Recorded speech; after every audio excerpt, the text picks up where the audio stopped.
आज प्रचाराचा शुभारंभ झालेला आहे आणि या प्रचाराच्या शुभारंभानिमित्त मी या ठिकाणी या सर्व भागातून आलेल्या प्रमुख कार्यकर्त्यांचा जो शुभारंभाचा कार्यक्रम होता त्यामध्ये सगळ्यांना विशेषतः युवकांच्या बाबतीत या भागातील रोजगार निर्मितीच्या दृष्टिकोनातून काय विचार आहेत ते सांगितले मी सगळ्यांना। त्याच पद्धतीने मूळ प्रश्न आहे तो पाण्याचा। कृष्णा भीमा स्थिरीकरणच्या अनुषंगाने फलटण असेल, मान असेल, सांगोला असेल, खटाव असेल, करमाळा असेल, माडा असेल, माळशिरस असेल, इथले प्रलंबित प्रोजेक्ट्स आणि त्या प्रोजेक्ट अंतर्गत न येणारे प्रोजेक्ट्स कृष्णा भीमा स्थिरीकरण खाली कशी येतात आणि त्याचा पाठपुरावा मी कशा पद्धतीने करणार आहे हे कार्यकर्त्यांना सांगितलं।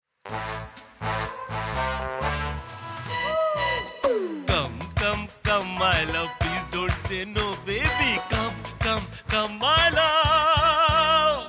वी-गार्ड के air coolers extra large cooling pads के साथ जो अच्छों को ठंडा करे।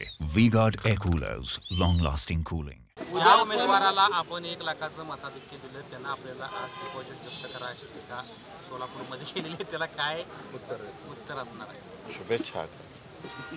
त्यांनी बोलताना असं पण म्हटले की गद्दार आहेत, एका रात्रीत त्यांनी पक्ष बदलला। 2019ला बरोबर आहे ना? ते काय होते? मी निदान लोकशाही प्रक्रियेमध्ये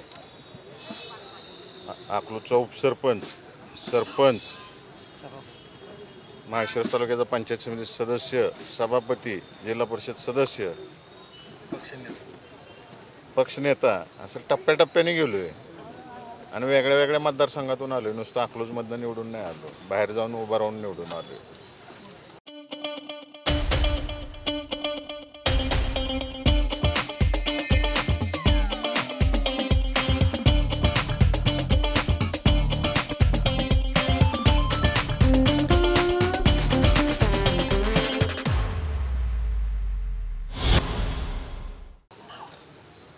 त्यांनी मागचा प्रवास काय केलाय का कधी आयुष्यात? डायरेक्ट खासदार झाले ना माळशिरस तालुक्याच्या जीवावरती। त्यांनी विचार करावा। पायाखालची वाळू घसरायला लागली म्हणून अशा आरोप करतात किंवा अशा पद्धतीची चुकीची वक्तव्य केली जाते त्यांच्याकडून। शुभेच्छा सगळ्या वक्तव्यांसाठी। मी फक्त विकासावर बोलीन अख्खं इलेक्शनभर। भैयासाहेब, उद्या तुम्ही उत्तम जानकर यांना घेऊन शरद पवार यांच्याकडे त्यांची भेट होणार आहे असं एक समजतं उद्या? नाही, तसं काय नाही। खरं मला साहेबांनी सेपरेट बोलवलेलं आहे। उत्तम जानकर घेतील का निर्णय सकारात्मक? तो त्यांचा प्रश्न आहे, तो निर्णय घ्यायचा, ते विचार करणार आहेत। तुम्ही साहेबांकडे चालत तिकडून त्यांना पण निरोप असेल का? असं काही भेट तिकडं? मला काहीच कल्पना नाही। मला साहेबांच्या ऑफिसमधून निरोप आला, उद्या सकाळी 8 वाजता पोहोचा, मी 8 वाजता पोहोचतो।